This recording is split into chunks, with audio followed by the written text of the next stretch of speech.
Good morning friends, स्वागत है आपके करियर फैक्टम के डेली अपडेट में। तो आज हम लोग देख लेते हैं कि जो एस टेट 2025 को लेकर के जो अपडेट हैं उसको लेकर के काफ़ी नकारात्मक खबर आ रही है और इसको लेकर के कुछ अच्छी पॉजिटिव खबर नहीं आ रही। आप थंबनेल भी देख पा रहे हो, मैंने लिखा है कि एस टेट 2025 और नॉट मतलब होगा या नहीं। तो इसके बारे में हम लोग डिटेल्स में देखेंगे। सबसे पहले हम लोग देखते हैं कि 2024 में जो एस्टेट हुआ था, यानी देखिए 2024 में ये फॉर्म आया नहीं था, ये 2023 के नवंबर में ही आया था फॉर्म, नवंबर दिसंबर में।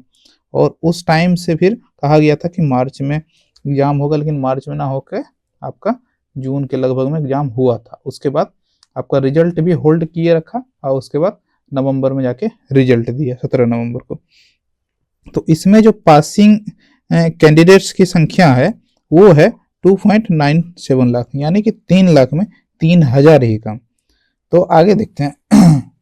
आप देख पा रहे होंगे कि यहाँ जो कैंडिडेट्स की संख्या है पेपर 1 और पेपर 2 दोनों मिला के 2,97,747।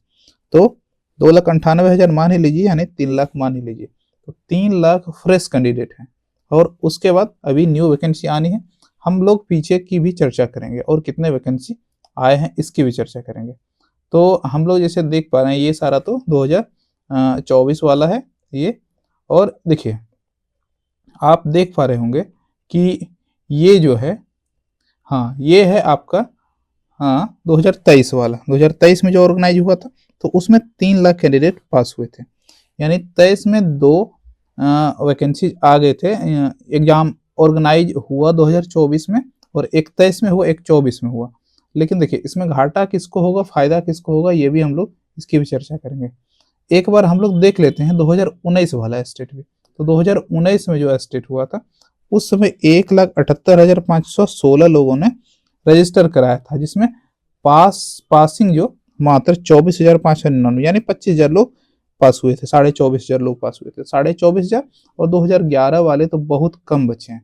आप समझिए कि 24-25 हज़ार ये और आपका 3 लाख ये और अभी 2,98,000। अगर सबको हम लोग एक्यूलेट कर लेते हैं तो आपका एक कुछ ना कुछ निश्चित पैमाना निकल जाएगा। आप समझिए कि 298 है, 298 और 3 लाख है और 25,000 है। इन सब को अगर हम लोग जोड़ लेते हैं तो 6 लाख, 6 लाख से कुछ कम होगा, 6 लाख से 6,23,000 करीब, 6,23,000 आ जाता है। तो 6,23,000 में आपको अगर ये वैकेंसी लिया जा चुका है तो आप समझिए कि 3 फेज पार हो चुका है, यानी 4-4.5 लाख वैकेंसी अभी आ चुके हैं। यानी आप इसमें समझिए कि 1 लाख से ज़्यादा लोग अभी इसमें हैं। तो 1 लाख से ज़्यादा लोग हैं और अभी जो वैकेंसी आ रही है तो पहले तो कहा जा रहा था कि 1.4 लाख, लेकिन अभी जो पेपर कटिंग्स में कुछ कुछ आ रहा है कि 80,000 के लगभग, 80,000 के लगभग वैकेंसी आ रही। तो 80,000 के लगभग जो वैकेंसी आ रही है तो उसमें से जो कराए जाएंगे तो उसमें देखिए अभी देखिए इसमें अगर ये एस्ट नहीं कराया जाता है तो सबसे ज़्यादा घाटा है जो अभी 2024 में जिन्होंने बीएड कंप्लीट किया है। तो बीएड कंप्लीट जिन्होंने 2024 में किया है उसको सबसे ज़्यादा घाटा है, क्योंकि वो फ्रेश कैंडिडेट हैं। तो फ्रेश कैंडिडेट वो 9th और 9th 10th और 11th 12th में नहीं जाएंगे, नहीं जा पाएंगे, या जिन्होंने पहले से भी बीएड कर रखा है और जिन्होंने पीजी कंप्लीट किया है। तो पीजी कंप्लीट किया तो वो भी दे सकते हैं एग्जाम। तो ये चीज़ें भी होनी है, लेकिन देखिए कुछ सकारात्मकता नहीं दिख रही है सरकार की ओर से। और देखिए एक रिस्पांस बार बार वहाँ से आ रहा है कि एक रिस्पांस, जैसे कि इतने सारे कैंडिडेट पहले से क्वालिफाइड हैं, तो इतने सारे कैंडिडेट और 2024 वाला स्टेट है उसका जो आपका 2,97,000 है तो वो तो फ्रेश है ही। तो कहना आयोग का यही है, शिक्षा विभाग का, कि हम लोगों के पास एनफ कैंडिडेट अभी हैं, तो इसलिए हम लोग अगले स्टेट का विचार नहीं कर रहे हैं। अगर हम लोग के पास एनफ कैंडिडेट नहीं होते तो हम लोग विचार करते। देखिए मामला एक जगह और अटक जा रहा है। सबके दिमाग में ये क्वेश्चन होगा और मेरे दिमाग में भी ये है, तो मैं उसकी चर्चा आपको कर देता हूँ। देखिए अभी क्या बात हो रही है कि कंप्यूटर साइंस में यानी कंप्यूटर टीचर की बहाली होगी, और किसकी किसकी होगी आप देख लीजिए कि अभी तक तो 11th और 12th की ही वैकेंसी आ रही थी। अभी होना क्या है, 6 to 8 में सबसे ज़्यादा वैकेंसी 28,000, कहीं 26,000, कहीं 28,000 की बात की जा रही है, और कहा जा रहा है कि 1 to 5 में भी कुछ वैकेंसी दी जाएगी। देखिए 2-3 तरह की बातें अभी चर्चा में आ चुकी हैं। चर्चा में आ चुकी यही कि TRE 3 तक 1, 2, 3 तक एग्जाम हो चुके हैं। एग्जाम 2 एग्जाम और अभी होने हैं, 4 and 5।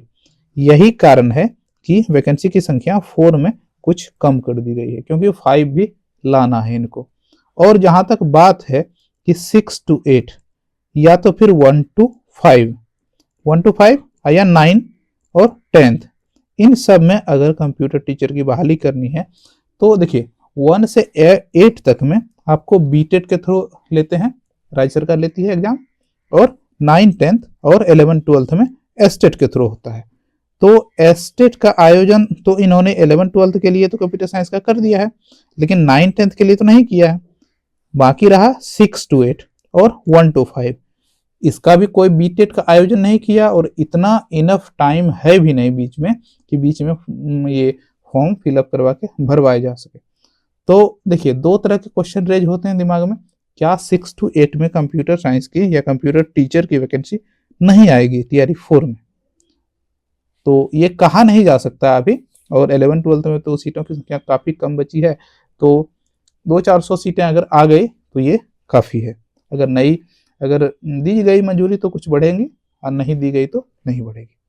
तो ऐसा कहानी है कि देखिए जहाँ तक सोर्स से पता चल रहा है कि शिक्षा विभाग तो इसको 2025 वाला एस्टेट जो अभी होना है वो आयोजन कराने के पक्ष में नहीं है। इसी को लेकर के अभी कुछ लोगों ने न्यूज देखा होगा कि कुछ लड़कों का ग्रुप हाई कोर्ट जा रहा है। हाई कोर्ट क्यों जा रहा है? हाई कोर्ट इसलिए जा रहा है कि जो पास्ड कैंडिडेट हैं तो उनके लिए एक अर्जी लगाई जा सके, जिससे कि कोर्ट कुछ निर्णय दे, जिससे कि एस्टेट का आयोजन सरकार कराए। लेकिन देखिए इसके बारे में तो अभी क्या कह सकते हैं, आगे जो अगर केस फाइल होता है या उसकी कुछ सुनवाई होती है तो उसके बारे में कुछ अपडेट दिया जाएगा। लेकिन अभी तक का अपडेट यही है कि आयोजन नहीं करने के पक्ष में शिक्षा विभाग है। बाकी देखिए स्थितियां परिस्थितियां प्रत्येक दिन चेंज कुछ ना कुछ होते रहती हैं, तो स्थिति परिस्थिति के बारे में हम लोग आगे जैसे भी होंगी वैसे चर्चा करते रहेंगे, क्योंकि मैंने दिखा दिया आपको कि 6,23,000 लगभग कैंडिडेट्स ये पास अभी हैं। इसमें मोटा मोटी है कि आपका 2 लाख कैंडिडेट फ्रेश अवेलेबल हैं। तो इस कारण से अभी जो वैकेंसी आने वाली है तो उसमें इतने कैंडिडेट फॉर्म भरेंगे। और बाकी जो भी सीटेट के थ्रू कुछ बढ़ रहे हैं, सीटेट वाले बहुत सारे 1 to 8 में जो है 1 से 8 तक में सीटेट से भी बहुत बच्चे आते हैं। तो आप समझिए कि 2 लाख इधर हो गए, सीटेट के हो सकता है 2 लाख बच्चे, तो 4-5 लाख बच्चे हैं ऑलरेडी अप्लाई करने के लिए। तो इसलिए इस बात को इनकार नहीं किया जा सकता है कि हो सकता है कि एस्टेट का आयोजन ना भी हो। हाईकोर्ट अगर कुछ लोग जाते हैं तो हाईकोर्ट अगर कुछ पॉजिटिव निर्णय देती है तो उसके बारे में आगे देखेंगे हम लोग कि क्या होता है। तो कुछ देखिए जो 24 में पास किए हैं, जिन्होंने बीएड पास किया है 24 में, तो उनको कुछ अच्छा खबर मिल सकता है इसके रिगार्डिंग, और नहीं तो हो सकता है कि TRE 4 के बाद एस्टेट का अगर आयोजन हो तो फिर इनको कुछ अच्छी खबर सुनने को मिले। तो आज तक के लिए अपडेट इतना ही था। अगर आपको कोई सुझाव देना है तो कमेंट बॉक्स में लिखें। अगर आपने मेरे चैनल को सब्सक्राइब नहीं किया तो सब्सक्राइब करें। आप टेलीग्राम पर भी जुड़ सकते हैं, व्हाट्सएप पर भी जुड़ सकते हैं। मिलते हैं किसी नए अपडेट के साथ, तब तक के लिए नमस्कार।